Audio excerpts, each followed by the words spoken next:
Welcome to Fundamentals as we talk with special guest Stephanie Nadolny. Hi. Hey, how's it going? Good. Stephanie has voiced many characters, especially known as young Goku in Dragon Ball Gohan and Goku Mini in Dragon Ball Daima. So how you doing today? You got it. I'm good. Yes. Gohan and Dragon Ball Z, East Kai Baby Trunks. A lot of the side characters back when we had a smaller pool of talent. Uh-huh. Funimation days in 98, 99, 2000 through about 2008. Nice. Yeah, I've seen like so many different Dragon Ball projects that you've been in. It's like, my God, like it's a lot. Yeah, but I'm always ready to do more. Oh, I I'm a can go-getter. imagine. I want to work every day. Especially with COVID and having to shut down my band and Mm. stop performing, and that was rough. That was rough on everybody for various reasons. But yeah, Oh no, I'm yeah. ready to kick it into high gear, especially with Daima being released on January 10th in English on Crunchyroll and Netflix. So I'm super pumped about that. Oh, I bet. I've been seeing so much talk about it on the internet, like, people are getting so excited for it, so, but without further ado, Yes, if it's you super don't mind, we'll go ahead and jump in these questions. Uh, okay. so this is on more on a personal level before we get to, to some professional stuff, but, so did you ever meet your role model, Donna Summer, and do you still sing? Okay, so I've been singing since I was three. Last first memories ever. My dad gave me a microphone, plugged it into the 8-track system, and I started singing and making up songs. And once I had that microphone in my hand, I knew that I would be involved in some kind of voice, vocal kind of career. Fell in love with music throughout the disco era as a very young child. Donna Summer taught me how to sing basically because I would emulate her and basically sing and practice all the time on my free time. Put on Okay. concerts on the merry-go-round, and but I never met her. I did finally get to see her in concert in Uh-huh. about 2008, and I ended up at like the second row. And I was just mesmerized by her. And uh but I she actually asked some people to come on stage, and I'm like wildly like, me, I can sing, I know every song, every word of everything you said on your live album, please. And she didn't pick me, but Oh, I was right in front, so I got a really good, really good pictures, of her and everything. But unfortunately she passed away May 12th of 2012. mm, The whole 9/11 thing, she'd been living in Brooklyn, and I think it was lung cancer. So goodness. boy, I was pretty broken up about that because I have every album, I know all of her stuff, and she really, just hearing her voice on I Feel Love, which came out, I guess, 75 or 6, I think. Mhm. I was mesmerized, and I was like, I'm gonna be a singer. And thank God, universe, whatever you believe, gave me the talent to be able to, hear Right, if you're on pitch or not and things like that, because you can learn and practice singing, but not really have the ear to sing well. And right. I need a lot of people that want to sing, and some are very good. I think I thought the singing would put me on the map when I was trying to be like a Nashville country performing recording artist, but Mhm. it actually meshed into more of singing cover in cover bands, touring with a show band for about 25 years, and then touring locally around Dallas Fort Oh, wow. Worth. Moved around a lot, so it wasn't easy for someone who was really sure of herself, moving from small town to small town. Right. Stepped out, kept getting transferred to different hospitals, but that was really rough. But yeah, once I had that microphone in my hand, and once I started hearing music and singing along, I learned how to sing harmony in church with the hymnals. And I didn't even realize what I was doing at the time and how Uh-huh. much it would influence and help further my career as an adult. So I'm really grateful for that. Very nice, very nice. I didn't realize, like, how much singing you were involved in. That's 25 years, that's quite a bit. I mean, traveling around, wow. Yeah. I think from start to finish, it's more like 33 or 35 because I started Oh, at wow. 18. Okay. But I did that one show band and toured exclusively with them for 20 plus years, and then I kind of uh, started doing more voiceover, working for Jimmy Toys. I was actually the voice of multiple characters. You know how you whenever you see the little novelty um, toys that move around and you push their hand or push their belly and they spin around Mm. and dance. I did a lot of that for like holiday novelties for Christmas, Halloween, holidays. And then I got to sing in the character voices, which I think is even more of a Oh, unique talent that I didn't know I really for had. sure. I think it's because the two morph together. Yeah, as Right. long as it's not outrageously high or outrageously low, we could, I could do it. So then I started writing novelty songs, singing these songs, writing and producing with a Grammy Award winning polka band. He's actually started the band in Denton many years ago, Brave Combo. Mm. World music mostly, but we started working together. And then I wrote a Halloween song and a Christmas song, and started doing jingles and parodies like Weird Al Yankovic, changing the words to songs, Okay. making them funny. I just naturally gravitate towards the comedy Uh-huh. and the like improv side of comedy, and meshing all of that stuff together has always been what felt most natural. I'm not a Sure. serious person. I'm extremely silly. I do not act my age. I don't think I ever will, but maybe that's good, right? And then Never in stop. show Never business, stop it's that. good. It's good to keep that youthful. Well, I mean, the Japanese voice actor who voices Goten, Mhm. Gohan, and Goku in all of their forms is 88 years old. So Oh, she's wow. just Okay. recently, finished or is working on the end of Daima, and we're like kind of Mhm. starting out over the past few months. So you never know. I mean, with voice acting, you just get into a padded booth or you have a home studio and try to get the connections going, and you can just record from home or go into the studio that's local. I'm not in LA or New York, which can be somewhat of a disadvantage, but Funimation morphed into Sony bought it in '09, and then I don't know a whole lot because that's when I wasn't voicing. I wasn't in Mhm. Kaiser Super. My characters grew up, and they gave the voice of Gohan to Kyle Aber, who's the adult Gohan, and still to this day voices adult Gohan.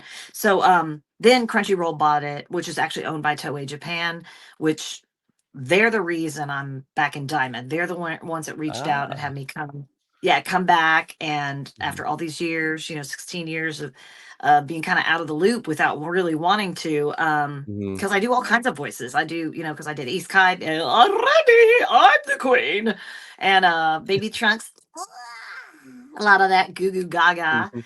I also played the German English teacher. Please open your textbooks to the page 24.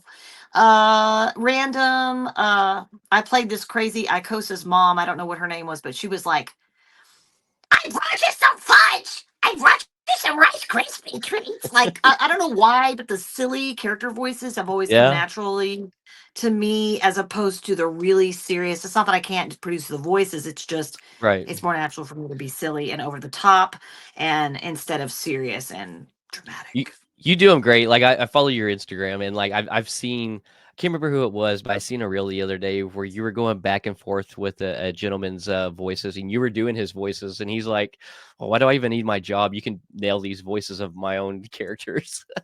That's funny. I just did one again with Linda Young. She's the original Frieza, and we just did an event Uh-huh. last weekend in Vegas. And I did another video with her that I'll be posting as soon as I stop, for 15 minutes till I do it.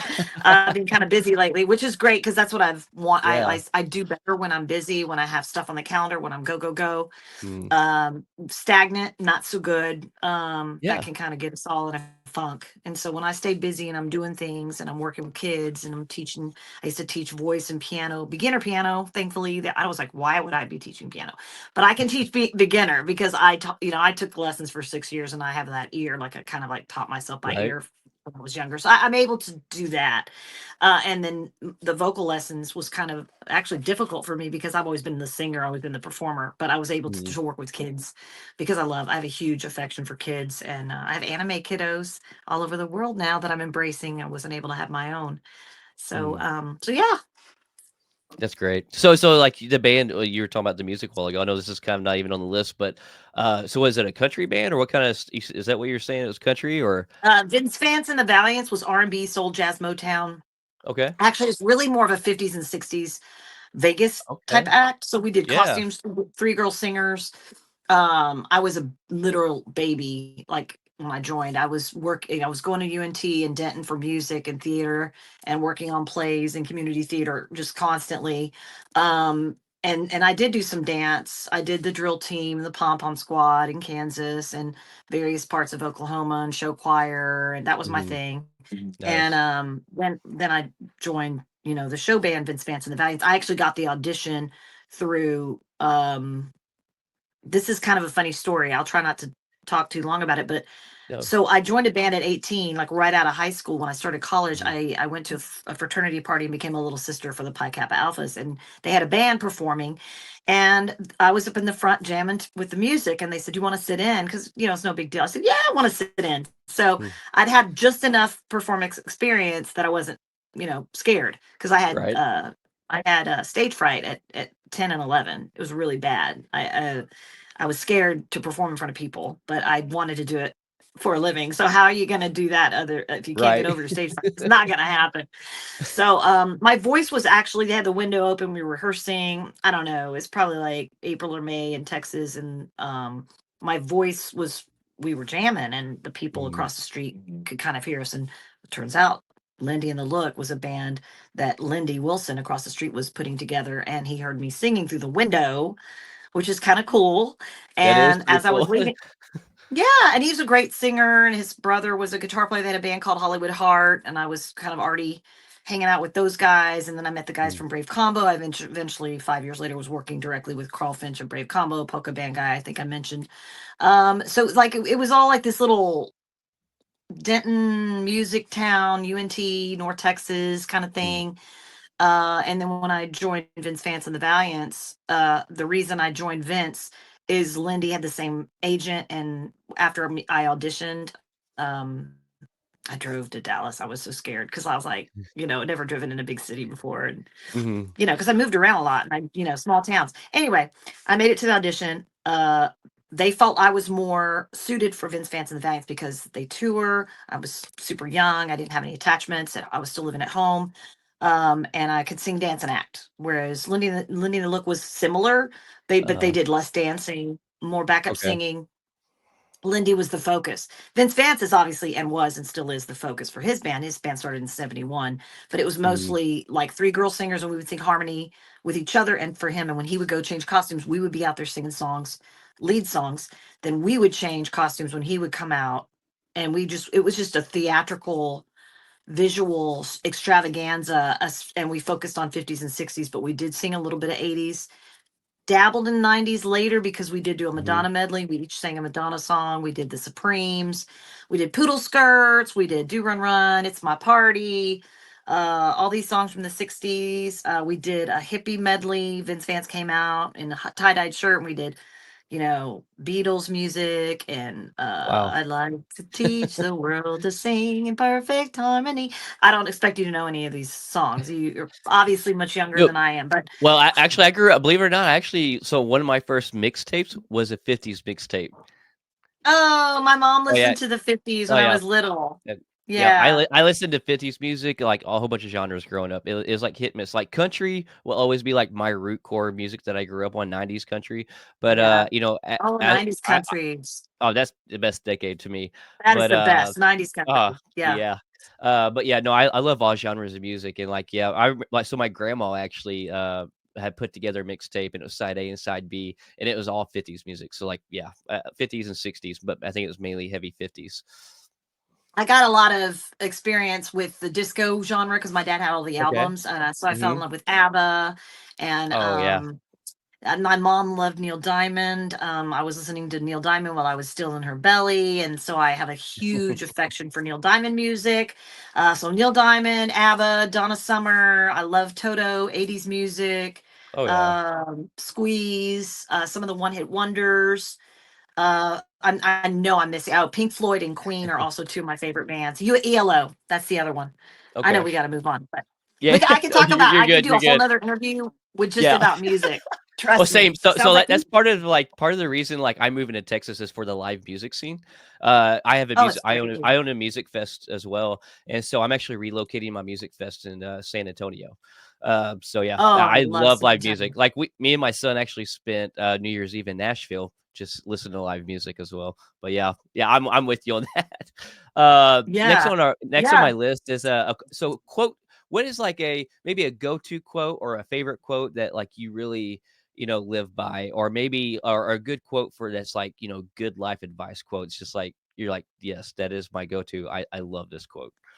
So my favorite quote for Gohan as a child, he said some things, but he wasn't the prominent character when I first got cast back in, I think, November of 98 is when I auditioned. Okay. 1998, that is, the 1900s. For you young folk, it's not that long ago, okay? Yeah, I No, was born in the 80s, so oh no, we're not, you're not far behind me then. Great time to be raised. 80s was Mhm, awesome, and 90s too. So my favorite, it's been a while since I've voiced OG Gohan. That was my first. mhm, He mostly says things like, "Don't hurt my daddy." Uh, he's very loyal to his friends, and he doesn't like to see his friends and his loved ones getting picked on. He's very mhm, loyal. There's a lot of really cool character descriptive type things. He's kind of a multi-level character. Kid Goku came later. Eventually we went back to the beginning of Dragon Ball Z and recorded the beginning years later so that it would be the full cast, Funimation cast on Dragon Ball Z. Because the show was already being recorded in Canada, the Ocean dub. I mhm. didn't know any of this stuff till years into it.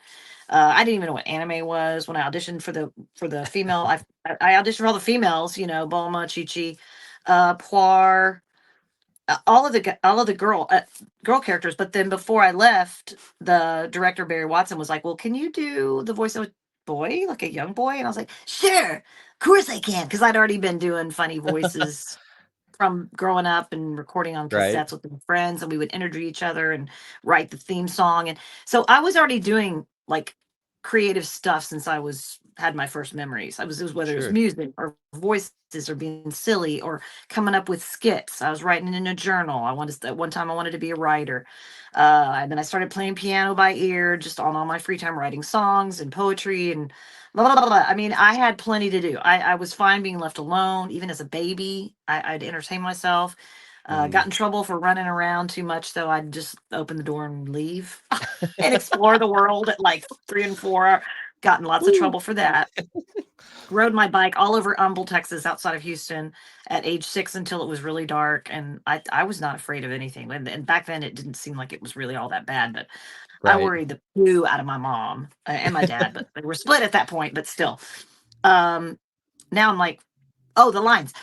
Here I am. No, no, you're good, you're Uh, good. so the lines I like best for Goku is a boy. He's Mhm. raised in the woods. He doesn't know what a girl is. There's some really iconic lines. Power pull extend is kind of a good one. You flying Nimbus, because he flies around on a yellow Nimbus cloud, and Right. that's his transportation. Mhm. And he has a tail that eventually gets cut off. That's part of the story. But he is a Saiyan, so that all the Saiyans are born with tails. Gohan had a tail. I guess Gohan's gets anyway. You gotta watch the show to really kind of know all the. I haven't even watched the show myself. I'm like in context now that I'm watching Dragon Ball from the beginning. I'm starting Mm. to figure it all out because we go from line to line. We'd like fast forward and rewind back then, and it was released on VHS and then eventually DVD, and now it's on Crunchyroll because Right. Yeah. it was Funimation. Then Sony bought it. Now it's Crunchyroll. Toei Japan owns it. They're the ones that reached out to me 15, 16 years later for me to come in and read for the role. Probably wanted to make sure I could still do it. Of course, it was like Yeah. second nature.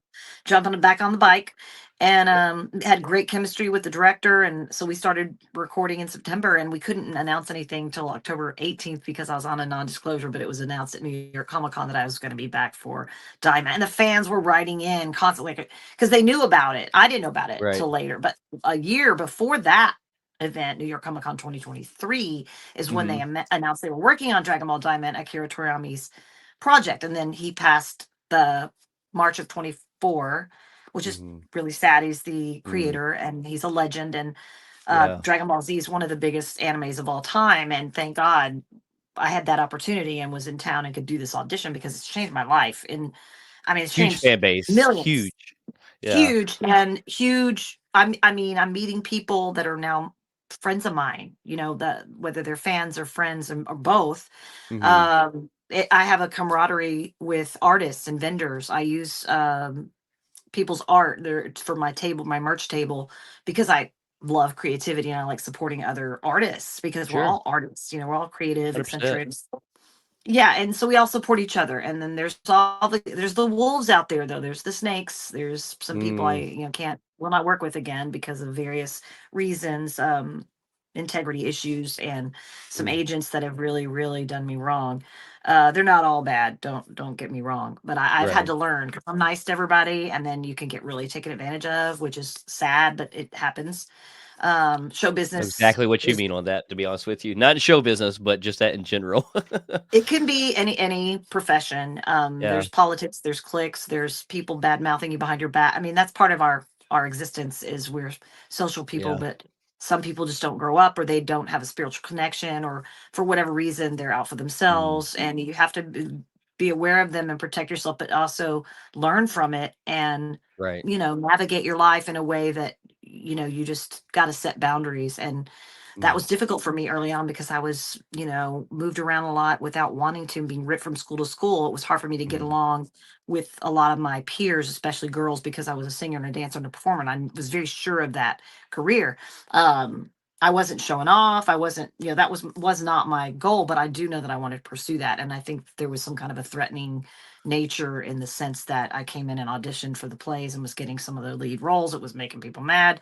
But I was like, right. I didn't need. I'm just trying to be happy. I'm just trying to find Right. a way to survive. I'm freaking 14. I mean, what am I going to do? I mean, Right. I'm sorry, but I don't have a choice. That I can't stay where I used to live because I'm 14. My parents won't let me. But I do have a keen. It's like a not really a sense of smell, but I can kind of. I'm an empath, and I take on the energy of a lot of what's going on, and I can kind of tell when people have bad intentions Right, more right. so You now than almost have to ever. train yourself to be very observative and try to read people that way so you don't repeat these things happening to you. What a lot of Yeah, and people it's don't taught me. realize, honestly, is that, like, if they would just take that energy that they put into the focus of jealousy or hate, and they would just redirect that into the focus of their own happiness and focus on Yeah. themselves, it would solve so many problems. Yeah. Comparative thinking is disastrous anyway. Mm, We all have a different journey and a path, and we're all worth and have value in this existence. 100%.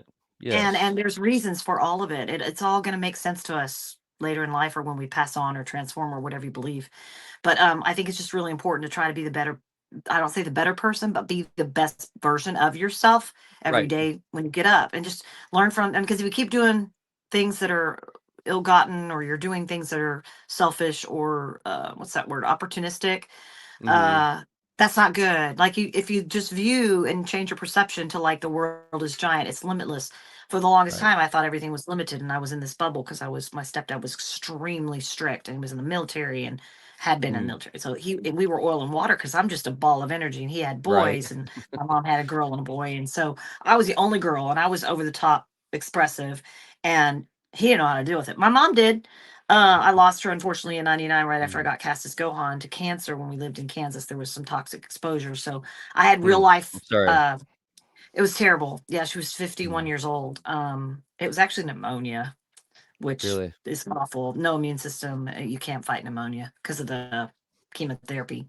Right. So anyway, that happened, and then my world was pretty much shattered. And then when I couldn't have kids years later, I really kind of lost my purpose, and I had to really Mm, dig deep over many years of insomnia and restlessness and anxiety and panic disorder and all these things were happening and I went through a divorce and I mean my life just basically from that the time I finished with GT and then a few years after that it was really bad for a long time and I had to kind of mhm. rise from the ashes, the rise of the phoenix, and I've got this big comeback finally when I felt like I didn't have a purpose anymore. I'd always wanted to be a mom and have a family. So that's why when I say I'm an anime mom and I take people under my wing, Right. is that's my nurturing mother side that likes to It's a be a good great way to, like, influence. look at that and embrace that and to hear you say, like, Yeah.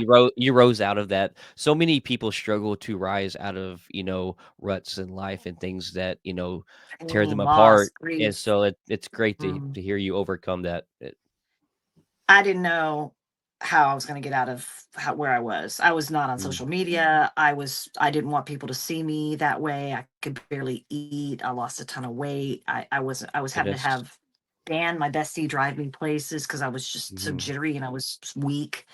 and night terrors and sleep paralysis. It was bad. Like, but we all have a journey, and I know now Mm, what I'm supposed to be doing.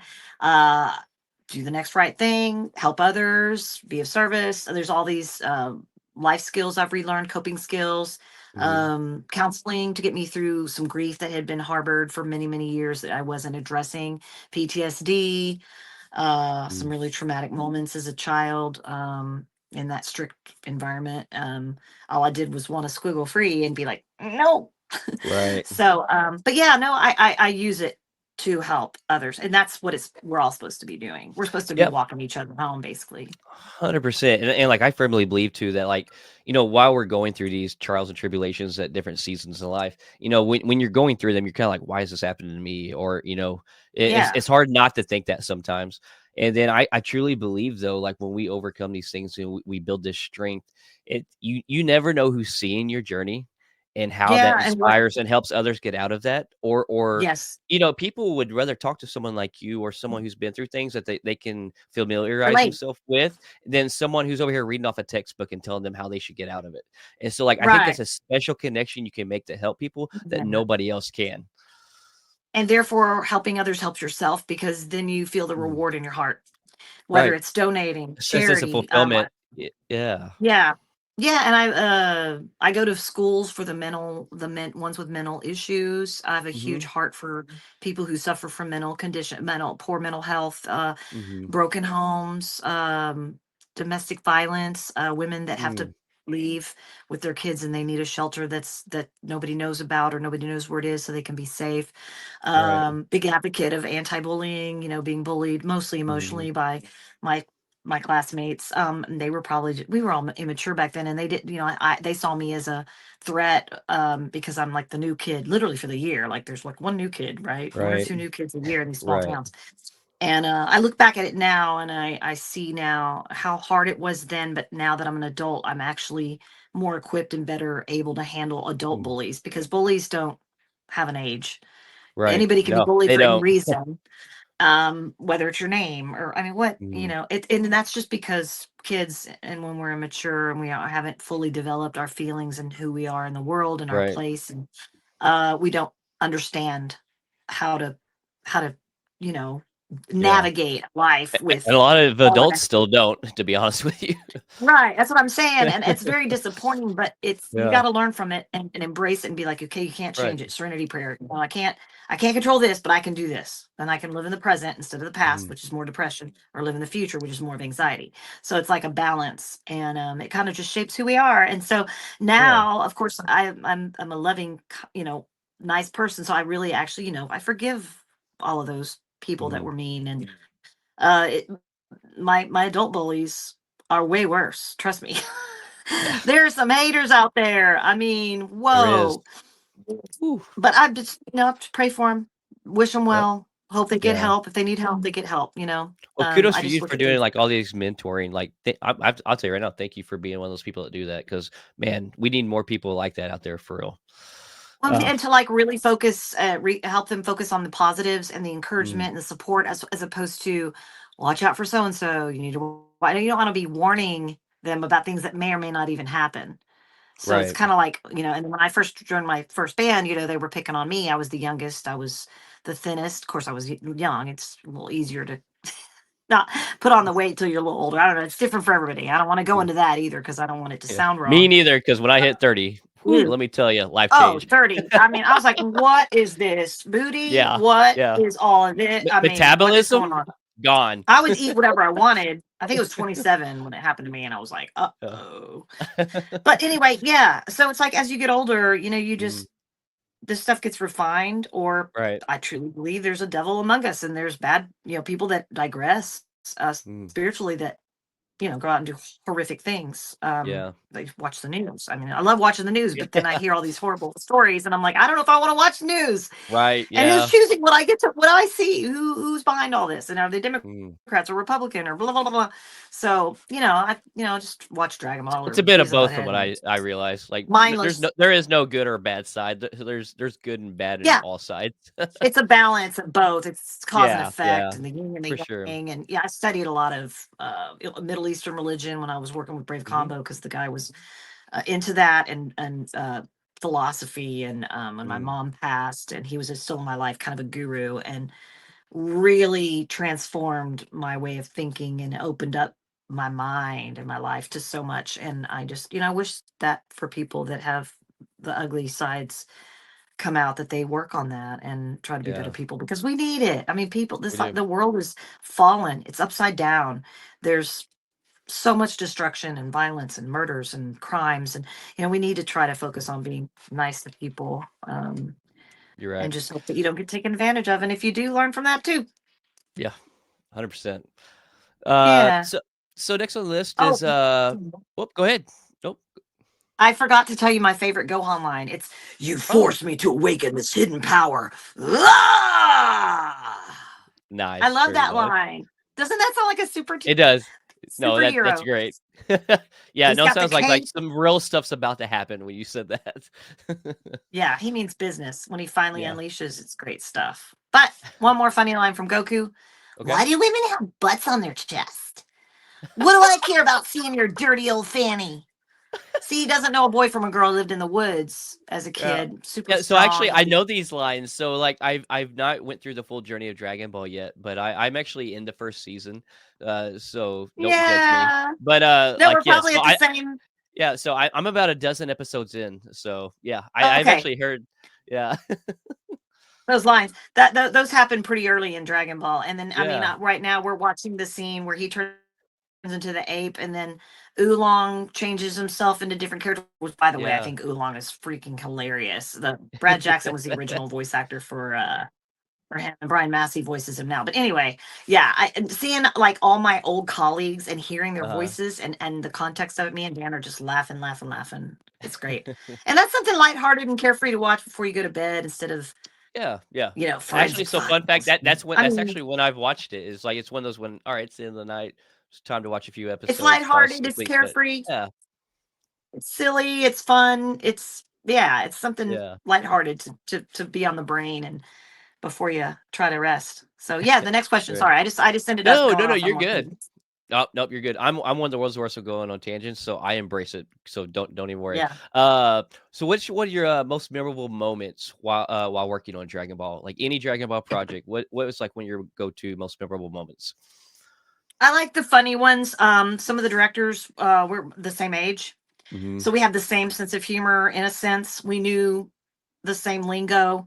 I worked with the director Chris Kaysen, and we would just have so much fun recording. We would get the job done and not waste time by any means. But uh, there were some lines that even in DaMa that I'm getting to say that I never thought I would get to say as Kid Goku, Really? because he's already been a man. He's already been an adult, changed back into a kid for GT. Then he's a man, and then he's back into a kid in DaMa. So the perception of, okay, he's a kid, but he's an adult in a kid's body. Right. Yeah. So I really have to exercise my acting chops there and really follow closely to direction. But the comedic stuff is back.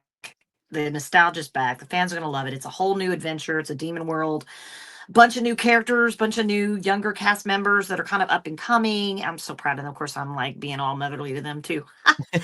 So they're like my kids too. I'm like they're my kid sisters and brothers. Right. And at the premiere of episode 1 through 3 in the theaters in November, we had like an unofficial kind of cast meetup to watch it. And at the end of the movie, when the credits were going, it was like there were like 40 or 50 of us in there screaming and laughing and clapping, and then afterwards taking group pictures, and I had a publicist come out and shoot a video, and it's like you kind of got to capture those moments. And Mhm. so I'm really happy for them. This is something big. Like some of the cast members are Dragon Ball fans from Right. the 90s, whatever, the late 90s. So it's interesting to see them, and they're asking me for advice on conventions and bookings and agents, and I'm happy to help. So yeah. Nice. So you kinda told us how, like, you landed the role of Goku a while ago, but, kinda like, how was your journey into getting into voice acting? Like, what I mean, did you, like, just see did you just see, tryouts to where you went to go test in or like, how exactly did that even come up to, like, you wanting to do that? Right. No, well, I mean, I had already been doing the funny voices, like I said, for fun and, Right. prank calling my friends and when I was a teenager and all that jazz. And Had them going there for a while. Uh, when I was singing with Vince Vance of the Valiants for Hmm. those years, particularly around 95, that's when I went to Nashville to try to be country music because I had Okay. all the southern roots. I'm from Memphis originally, Hmm. and that I didn't know what I was doing. I was literally walking the streets with my demo. I had, and then I found out, oh, you have to follow all these rules or whatever the unwritten rules are. You got to move there. You got to get a Sure. Nashville number. Blah, blah, blah. Well, that ended up just not happening because when my mom passed in 99, I was like, I'm not going anywhere. I've Mm, moved my whole life. This is my home now. Still right. here in the same house. June 2025 will be 25 years I've lived in this house, Okay. which is crazy because I moved like 16 times. And then all of a sudden I'm like, I'm never moving again. Which I do want to move eventually. My Sure. forever home, I want to be in a little bit more central area of Dallas Fort Worth. I'm pretty far north. Which is okay. My mom's buried up here, but as far as work goes, I can kind of like go anywhere, but I want to be close to the airport. But anyway, what had happened was I was working with Vince Vance, and then I started working again with Brave Combo, the Grammy Award winning polka band. I'm sorry, I'm talking kind of fast because I want to try to get it all No, in. no, no. You're good. The founder of Brave Combo, Carl Finch, Mm, started having me come up and sit in. We did a lot of shows together, like German Fest and all these shows where they wanted interactive, visual, high energy show bands. right. So then I started sitting in with him and with his band. We picked a song that I liked, and then I'd sing harmonies on a few more. And this kind of went on for about a year or so. And then he's like, you know what? I've been writing some music for a while, and I'm looking for the voice for like several of these kind of Casio keyboard intricate little, I don't even know, kind of ethereal stuff. I'm trying to think of what type of music it was. Well, we ended up getting in the studio and we recorded. We set up the studio time and we recorded an album. It's called The Cookies. This was 97 and 98. And then we started working together after my mom passed, and we were writing comedic jingles, and I was writing parodies. I'm a huge fan of Weird Al Yankovic, so I was already writing one. Right. I wrote one in 2000 called Broccoli Spears, and it's all about eating your veg. Eat your veggies when you dine, squash and tomatoes. It's like silly stuff, but funny. Some of Right. it Right. got onto morning show radio. Then Carl Finch knew Larry King, not the other Larry King, but the Larry King DFW radio guy.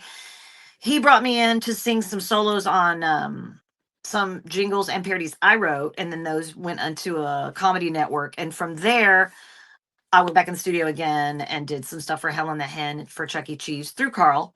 And then Oh. his one of his best friends was at one of our sessions, and that's when I got Mm, quote unquote discovered. And Barry Watson was his name, and he was recording the show up in the Ocean Dub in Canada, which I found out many months later.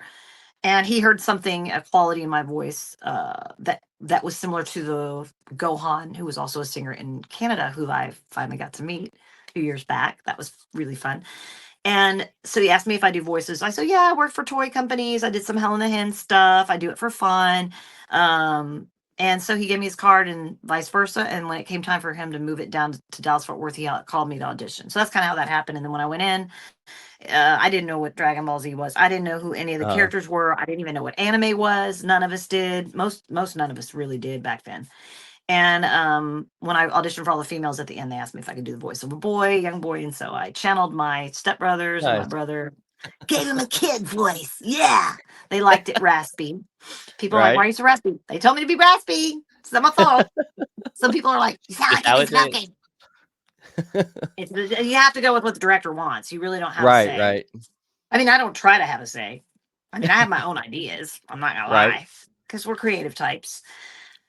Is So is that's there how any it parts happened. of like Goku that is anything like with the voice that was like unique or like more your style that you kind of implemented in that? Yeah, it's whatever's unique about my voice. I was told I have a Yeah. unique voice, which is good, Yeah. It especially is in very unique. showbiz.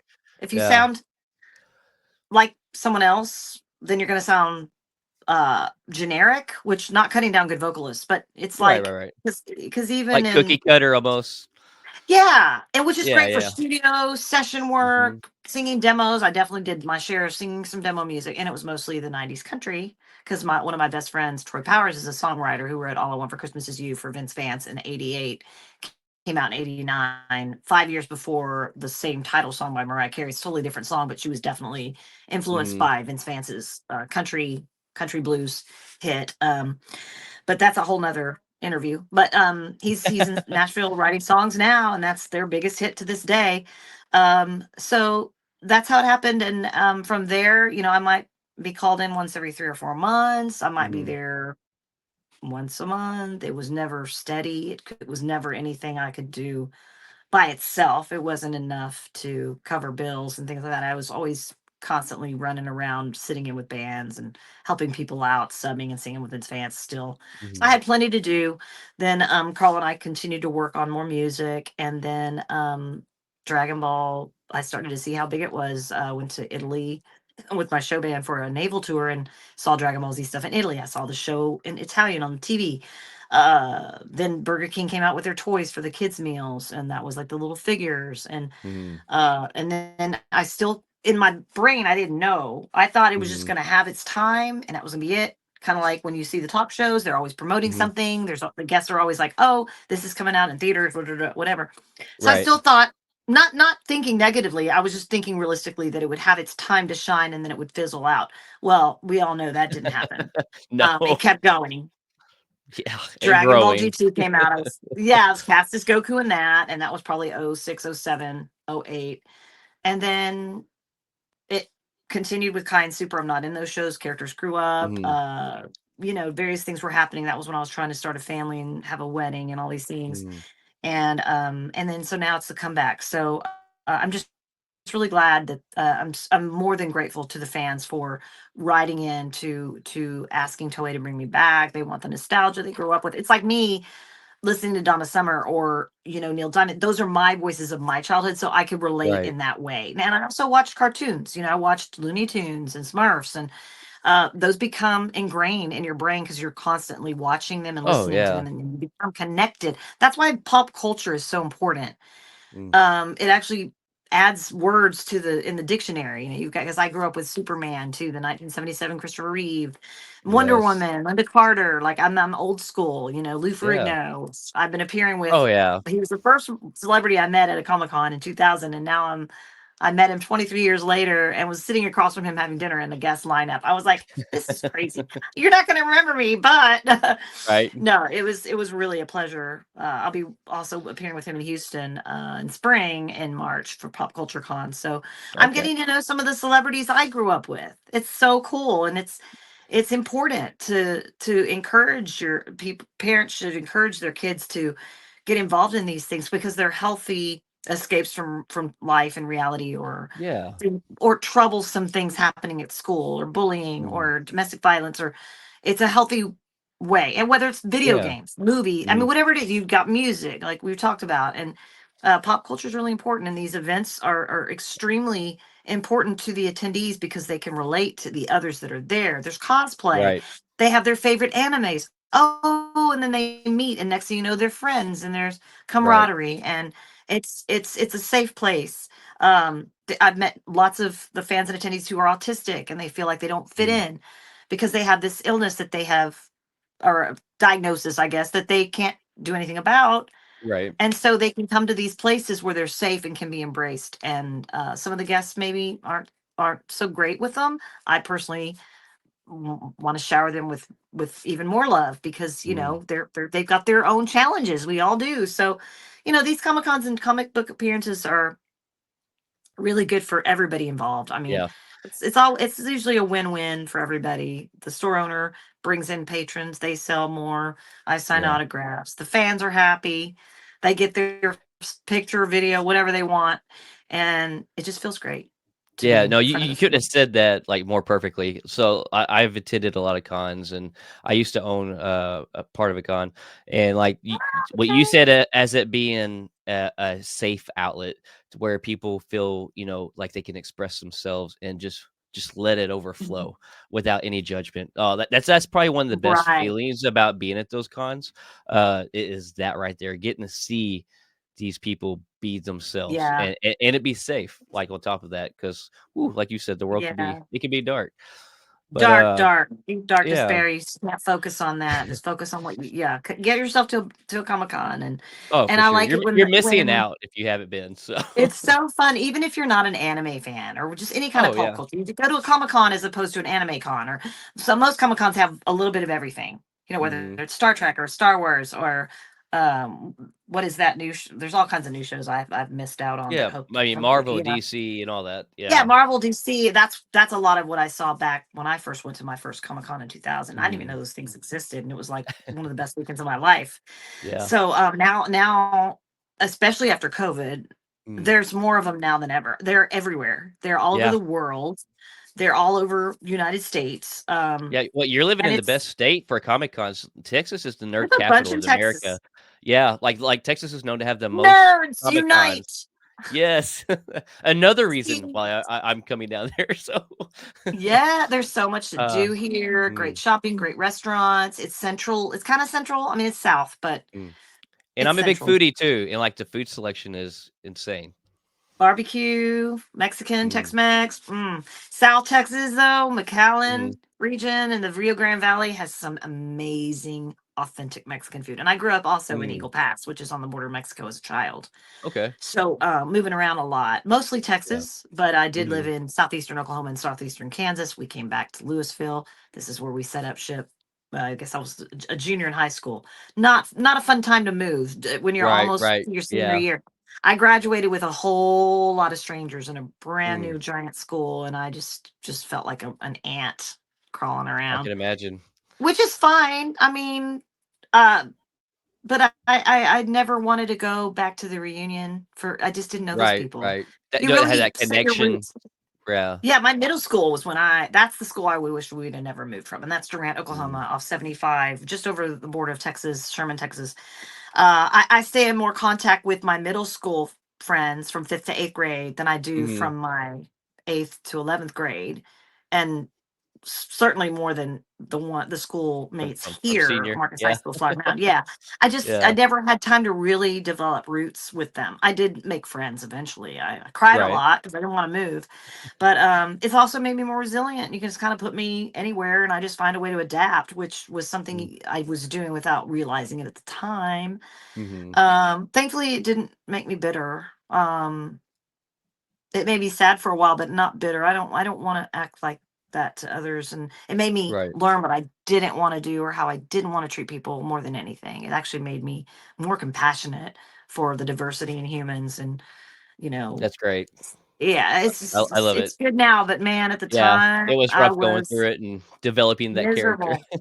Yeah. I had a girl in theater class throw a desk at me because she was mad that I won an award at UIL for like Ooh. best supporting actress or something like that. And Mhm. I was all happy for everybody and happy for the group. Hey, we won something, and they hated me. And I just didn't understand that. Like Ooh. that's just yeah, it was hard. So like I said, I don't go back to that reunion. I care about those people and wish them well, but I go Right, back to right. Durant, Oklahoma. And then the Kansas one was tough because that's where my mom got the toxic exposure. So that Mm. in fact, when she was fighting cancer, it was my 10-year reunion, and I was going back, and she knew I wanted to go back and see my friends. And Mhm. then I went back for my 20th reunion, and yeah, it's just got some bad memories, but Yeah. uh, I remember the goods and the bads, and I learned from it all. We that's how we learn. So, what advice would you give aspiring actors who would want to follow in your footsteps in this industry? So there's a lot of different things now, especially with the internet and workshops and online lessons and in studio acting lessons. I definitely recommend acting lessons and Mhm. practicing. I practiced with a cassette player. I mean, I carried around with batteries when I was like Right. 7 or Uh-huh. 8, and I was just doing it and but learning and getting that experience with my voice. Dive right in. Get online, search for classes. Don't research everything so you don't get taken advantage of. Some people are like, I'll make you a star, give me $1,000 or whatever. Mm. You can get people, you can network in the industry. You can go to there's meetings and workshops everywhere, and you can do Mhm. them online. You don't have to be in person is advised, especially if you're kind of just starting out, so you can really kind of get a feel for what other people are doing or other voice actors who are teaching the course. Mm-hmm. I have some people I work with. Chuck Huber, he does a great workshop. He's a solid actor and a voice actor, and he's great. And uh, I've made friends in the industry, colleagues, and I recommend them whenever I can. I do consultations. So for people just starting out, if they want to reach out to me on my website, Okay. stephanienadolny.com, and fill out a form submission, as I can and when I can, I write everybody back and then it goes straight to my email. And we can set up a consultation to start you out, get you hooked up with what equipment you should invest in Mm. on a budget if need be. And Right. because I mean, it can be anywhere from 14 years old to 50 or 60 years old. People can Sure. start whenever they want. Like I said, nobody really sees you when you're voice acting. You know, Mm-hmm. you can be in your PJs and drink your coffee. Like my goal is to get this studio set up where I can get up every morning and knock out a bunch of auditions and set up some more profiles with Upwork and Fiverr and there's ways to do it and get experience, and then you kind of work your way up to, Sure. or you might need to pay a membership fee of some kind by the month. Try it out, see if that works for you. But I mean, now more than ever, I mean, there's YouTube. There's so many ways to get exposure. Um, Putting together a demo Mm. is essential once you feel like you've got an array of voices that are unique to your own. Mm-hmm. And mimicking is great, but a lot of those characters have already been cast. So Sure. try voices that you can even morph a mimic voice and then throw some accent with it or some raspiness, or maybe Okay. make it higher or lower pitched, and then you can practice it and then morph it into your own character. Right. And that's Definitely what I have some recommend. originality. Gotcha. Yeah, something unique, and then have a look at some copy that you like. When I say copy, I mean scripts, and practice them. Mm-hmm. Even a paragraph at a time. Go back, listen, learn how to edit. That'd be a great skill. Edit the sound. Get some really good software. It's not that expensive. You don't have to buy like the most expensive microphone out Mm-hmm. there. Um, Again, I have a technical guy who can help with the technical side and what to Sure. invest in as far as software and even just to get started. There's things you can do on your phone. There's apps that you can read along with. Sometimes YouTube wants people to narrate. You don't have to be an experienced seasoned voice actor or even a character voice actor. You can just be someone that can read well and can edit well. Might not pay anything, might only pay $5-10 a script. It gets you into practice. It gets Sure. you reading copy, even long copy. Uh and you kind of get better at it. And then you tend to make less mistakes because you're recording in your home. Right. Eventually apply for an agent. You can do some stuff remotely. Dallas Fort Worth has a bunch of different agents. I thankfully was able to network and get a lot of my work on my own through the band and Brave Combo and all that stuff I was telling you about. But I'm gonna definitely be on the lookout. Since holidays, it's still kind of the end of holidays, and a lot of Right. times January kind of gets down. So I'll eventually be getting some representation at some point and get more auditions. And then, man, you just audition. You get no, no, no, no, no. You'll get a whole lot of Mm. no's, but then you get the one yes. Just don't get And discouraged. Keep pushing.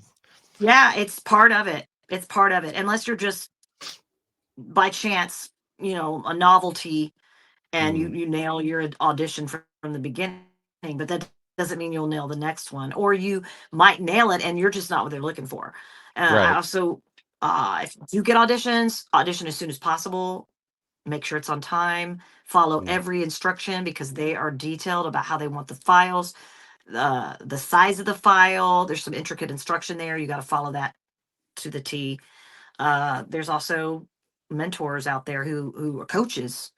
Mm. If that's in your budget, you can get coached. You can go to classes in person. You can work with other voice actors that are your age. And then there's ones where you can literally go into a booth and be directed as if you're at an audition, as if you're actually cast as a character. Then you Mm. do your take on it. And then I sat in at I Light Studios in Dallas Fort Worth. A lot of the directors and from Crunchyroll and Funimation are kind of interactive there.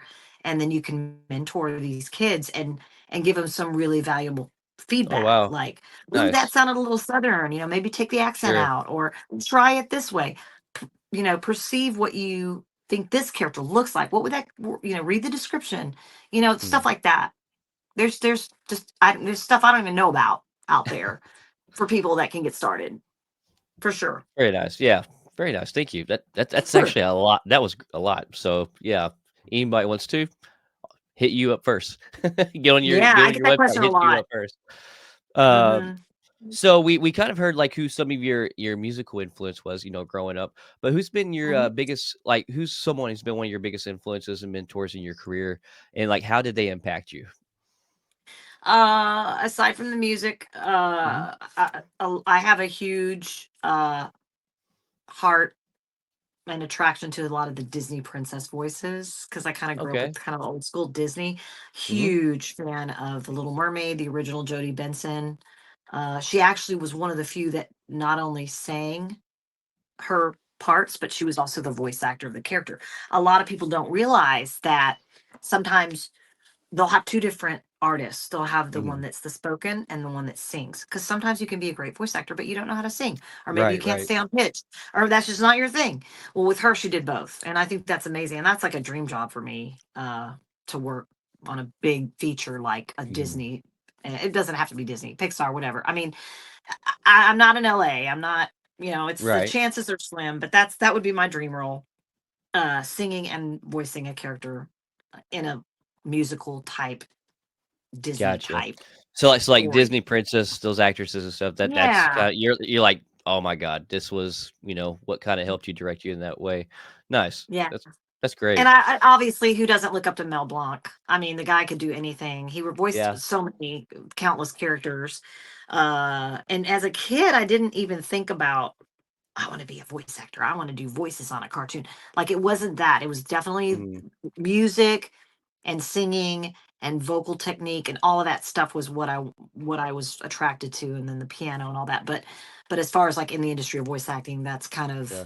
But I did do some musicals as a kid. I did children's theater, and I was Okay. the Queen of Hearts in Alice in Wonderland, and then I was Okay. Sleeping Beauty. I was actually Sleeping Beauty at 12, and then they wanted me to learn how to be a villain, and so I did the Queen of Hearts. Off with your head, in the Right. next because they were really trying to teach us to be. It was a Shakespearean theater too Mhm. for the adults, but the kids we had to do that, and we had choreography and music and costume. It was great. It was really good to grow up with that kind of influence with some really great creators and directors and producers in a small Sure. town in Oklahoma, and uh, that's just it's good for anybody to get involved in stuff like that too. As a kid, there's Mhm. community theater. You can be any age Yeah. and get involved with your community theater. Go to the rehearsals. Yeah, it doesn't Yeah. pay, but look at what you're creating with these people. Look We at have look at one what here. what you're learning. Yeah. You learn about stage direction, blocking. You get to know the terminology. You learn how to follow direction. You learn how to be disciplined, self-discipline. You got to have Mhm. self-discipline. I don't know about you, but like I can do multiple things and do well, but Right. sometimes the perception is I'm all over the place, and I've lost roles because of that. So you have to find Mhm. what you're doing and then think about the perception of the director. Think about the people around you. What do they, not that you have to like suck up to people. I'm not saying that, Right, but right. it's when you're new at it, it's best to just stay calm and quiet and Mhm. listen and watch and observe. That's what I recommend. Okay. As you get more into it, yeah, but also don't go in expecting to be best friends with these people you work with because sometimes Mm. that just doesn't happen. And to be honest, professionally, it's best to not have that in your expectations anyway. Mhm. You definitely don't want to. I mean, it Cross happens that if you're friends and boundary you get along. kinda That's great. right. Yeah, if you have fun recording together, even better. But it's not a contest. It's not, I mean, it Sure. can sometimes feel like it turns into one or it feels like Right. there's cliques and stuff, but people just do a lot of the same events together. They hang out together. Sometimes they'll ride together, carpool to a Comic Con. Mm. That kind of stuff happens. But I just think that I recommend that they get involved in the industry and make yourself seen and known that you're there so that they think about you for an audition, or if you go in and do a walla session, which is just background voices and then they layer Mhm. them, that's like an hour of walla, they call it walla. uh do some of that, or say write a letter to Crunchyroll or to whatever company you'd like to work in, and send in your information, send your demo, have a Mm, link ready with your website, business sure. cards. I mean, I learned all of this myself as I went along. So Right. all of these things are great for you to literally promote yourself, promote what you Sure. can do, what services can I offer, what am I good at. I did Barbie parties one time. I dressed up like Barbie and put a big Really? ponytail in my hair and dressed Okay. all in pink and did little kids parties. Really young Yeah. girl. We did, I did their nails. I would sing and dance with them. I mean, like, there's always something out there, especially if things are slow and you're not really getting a whole lot of jobs, or and the income is not great. Even doing stuff on your free time is Mm, going to add to the resume of your life, you know? sure. So, So, last but not least, this last question I have, and this is something I tend to like to ask most of our celebrities. It's just for fun, but like in real life, if you could have any superpower, what would it be and why? I don't want to get too deep with this one. I've already kind of been a little crazy deep on some of these questions. No, no, no, you're good. I mean, I wish, a lot of people say they want to fly. I'd love to Right, fly. right. Gohan can fly. That's pretty cool. But I think I'd rather have a superpower that's more about helping others. Like, I Mhm. mean, like I wish I could have some kind of healing powers, Okay, like sure. heal Like some healing heal healing people who are abilities. Yeah. like for people who are suffering, Mhm. and um, you know, I don't even know what that superpower would be called, but something like that Yeah. where I mean, I think overall, like a casual day would be like a healing ability power. So, yeah, no, yeah, and that makes sense. protecting those who are suffering, Right. uh, healing terminal cancer and terminal illnesses in children, Yeah. really, or Wow. anybody. But when you see children that are terminally ill, Mm, it's very heartbreaking. And then, being able to help people get out of extremely toxic and dangerous situations with others, whether it be, domestic, again, the right. domestic violence thing hits me because there was a lot of that going on in my household when I was very, very young, and it really harmed harmed me. And when kids are Mhm. little and innocent like that, it's even worse. And if they get abused, that's a whole Right. nother level. Yeah, And that's that's just something that awful. sticks with you, I mean, your whole life, no matter what you overcome, that's a piece of that still sticks with you. Yeah, you always remember it, especially once you have those memories, like when you're old enough to remember, like 4 and 5, you really Right. remember those key things that happened to you that shaped you. Mm, And I noticed that, you noticed in your behavior as an adult that a lot of what you do and the behaviors, and even some of the unhealthy ones, mhm. most of the unhealthy ones, have something to do with your history, your past, the way that Right. your values and morals were formed as a child. And then as you take that into teen years, and then you're out on your own, and Yeah. you know and some They people they have they poor can coping evolve skills, either way, completely different ways. and it's not always their fault, if that makes Right, sense. right. Like, if Oh, they yeah, if they harm 100%. others, or harm themselves, that's not good, and you need to get to the root of that and get help. But Right.